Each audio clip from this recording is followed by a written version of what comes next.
Inimbestigahan ko yung record mo. May nakinalaman mo. Wala daw record sa emergency na yung bata violente. Kumbaga verbal lang.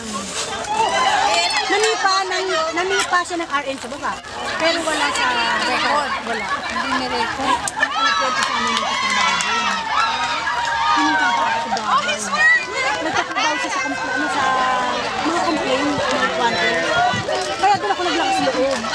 Sabi niya, hindi ka pag ginagamot. Ay, hindi. Ito pa pala nangyari. Kaya ako